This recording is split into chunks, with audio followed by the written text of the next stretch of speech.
Everybody ready? Awesome. We'll let Coach open it up, and then we'll go to some questions. Alrighty. Well, it's great to be in Destin after a couple years now of the talk of being in the SEC to be here now and to be around all of y'all and Commissioner Sankey and all that the SEC is now. It's great to be here and looking forward to this partnership not only with the SEC but with the other universities. So it's great to be here. Sark, can you safely and effectively go with an 85-man roster? Well, I mean, I think that's the challenge of that is adjusting, right? And I've said this all along, like we're in this era of college football where we have to continually adapt. It's from the moment I got this job at Texas, we were still almost operating under the old ways. Mm-hmm. And here comes the transfer portal. Here comes NIL. Here comes conference realignment. Now here comes a new settlement. Now there's talk of potential roster size being reduced.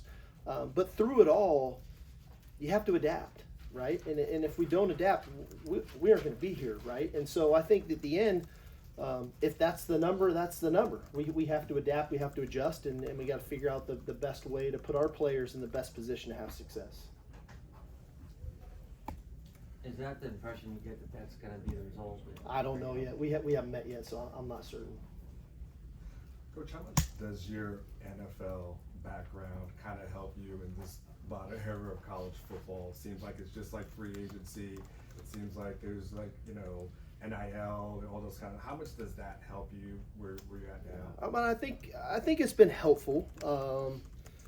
For us in the transfer portal, we do view that as kind of free agency for us, and where we have gaps or holes in our roster where we can fill those things in. I do think understanding the temperature in your locker room and who's making what and keeping that culture the right way. Now we're going to player to coach, coach to player communication, which is very similar to how it was in the NFL as well. Now there's talk of reporting player injuries and things for the week, and so there's definitely a shift, right? And which I don't think is a bad thing. The NFL has done extensive homework and research on a lot of these things, and so if that's the direction we go in, we just try to fall back on some of our experiences to do the best that we can. Outside of roster size, is there another topic that you're really keen on talking with other coaches about here? I'm always curious about our recruiting calendar because there's been so many adjustments and changes to our recruiting calendar over the last, 24 months of when we could call, when we can't call, when we can do school visits, when we can do in-home visits, and to when our signing days and when our dead periods. And so I'm hopeful. I think we're trying to make progress there, but I'm hopeful that we're continually trying to keep in mind of all parties involved, the student athletes, the assistant coaches, of what it looks like to ensure that we're doing it not just the easy way, but what's probably the best way for our future. Do you, just as a follow-up, do you favor the idea of having the portal open after signing day in December for the high school players?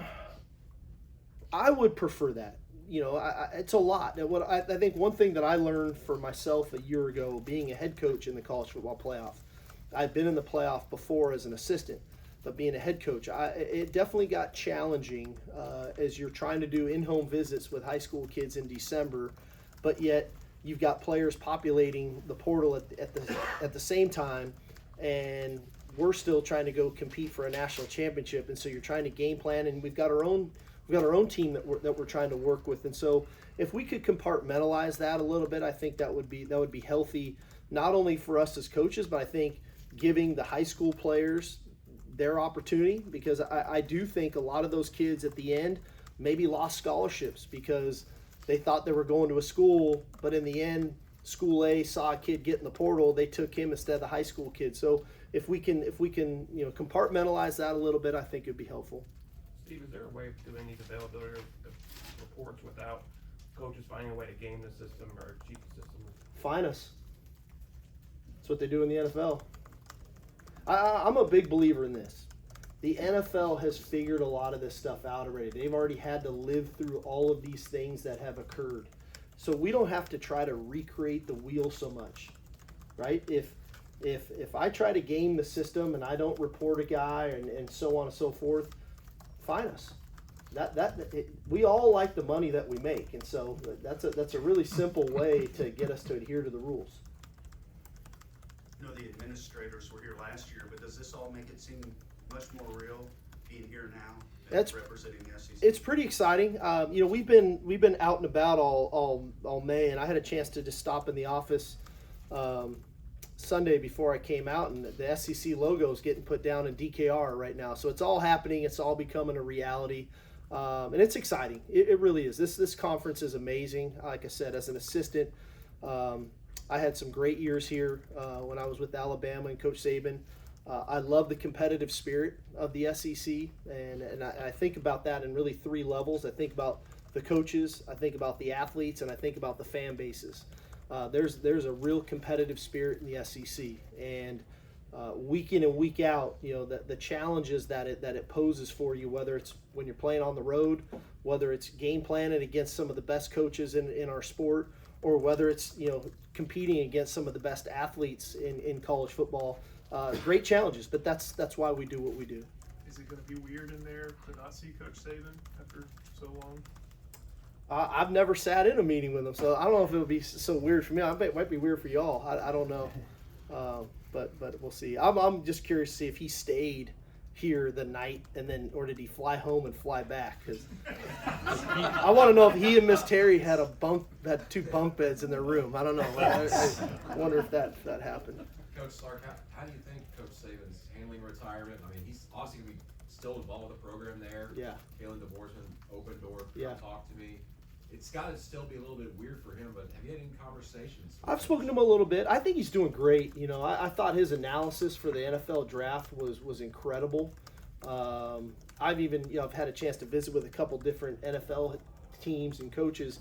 They even commented on just some of the thoughts he had on different players.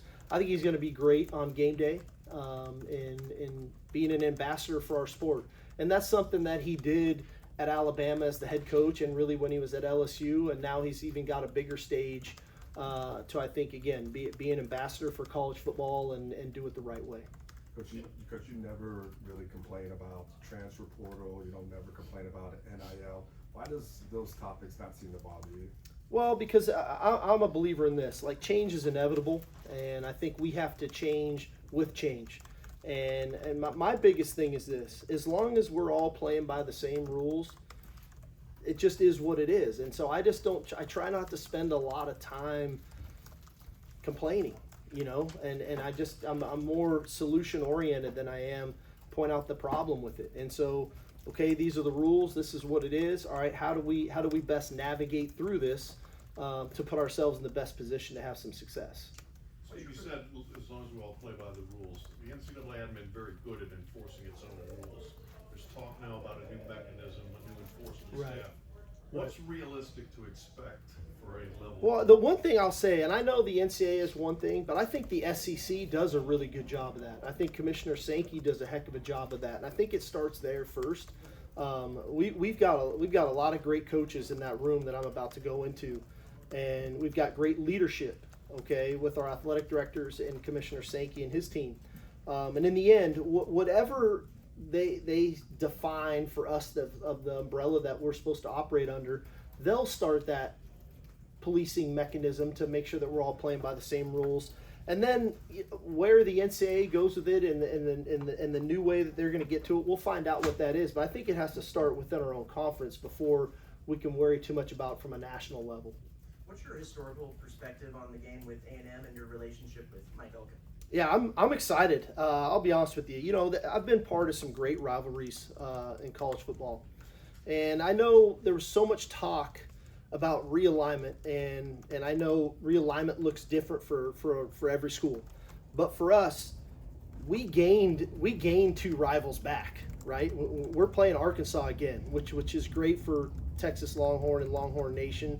We get A&M back, and so you're talking about the game with A&M. You're talking about houses divided. You're talking about decades of tremendous games in Thanksgiving weekend, and so to get that game back, I know we're looking forward to it. I'm sure A&M is too. I've got a ton of respect for Coach Elko. We competed against one another, when he was a defensive coordinator at A&M and I was an offensive coordinator at Alabama. And he got really good scheme, really good players, and I think he's going to do a really good job there. You mentioned player-coach communication. How much have y'all kind of experiment with that this spring, and how beneficial is that for someone like yourself that is the primary play caller for the team? Yeah, we did it all spring long with the quarterbacks.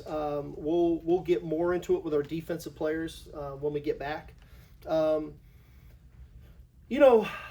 think the first thought about communicating is everyone thinks that's going to stop signal stealing. Yeah. Well, what stops signal stealing is don't signal anymore.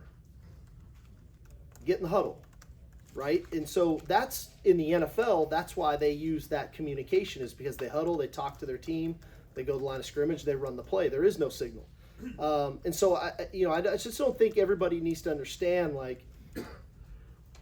just because you can talk to the quarterback but still signal, that's not going to stop the guys on the other side from watching your signals, and by the second quarter know if you're going to run it or throw it, if you're blitzing or you're playing cover two, whatever it is. And so I think that's where we have to wrap our brains around as coaches at the University of Texas is how much do we prefer to huddle? How much do we prefer to be no huddle? What's our mechanism to communicate effectively when we are talking to the player with the earpiece in? And so there's going to be a learning curve for a lot of people here because the college game is a little bit different than the NFL. People don't go no huddle. They're not going as fast as they can go. And so how do you manage that from a defensive perspective? And then who do we want to be offensively, all right, to minimize some of the signaling that we have to do? Commissioners, we talked about roster size. Commissioner Sankey said the initial reaction from some coaches he heard from was they were a little fired up when they heard there might be changes.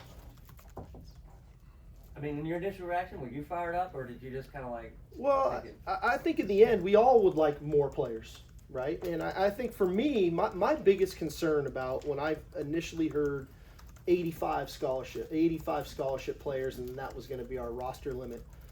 Well, I've got 35 walk-ons on our team. We don't have this enormous roster at Texas. We have 120 players on our roster.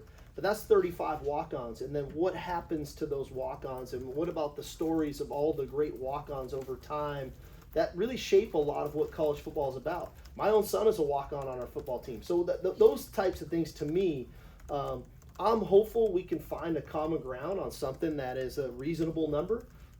Again, I'm not opposed to change. Change is going to happen, okay? But hopefully we can find a reasonable number to where we still feel like we can operate at a high level as coaches and for our players, and then still continue that tradition of walk-on football players on our teams. Got time for one last one. Another question about change. How concerned are you and your peers about potential lawsuits from players from NIL? I'm not very concerned. I think there's a way that we go about our business that we try to continually do things above board. And if a lawsuit does come your way, that you feel very confident in the process of which that you did it. But like anything, okay, when things happen, sometimes with change, we don't see the unintended consequences that come with change. And that's why I'm always hesitant to rush to a decision or a judgment without doing all of our due diligence on what it could look like. And NIL's been really good, and I'm happy for our student athletes that they get that. I'm happy about the new settlement with the NCAA. I think it's great for the student athletes. But we got to make sure that we're doing our due diligence on the unintended consequences, one of which lawsuits from players to coaches and universities, because that's hefty on a lot of people when those types of things come that way. Thanks, everybody. Hey, Thank you. Thank you. Thank you.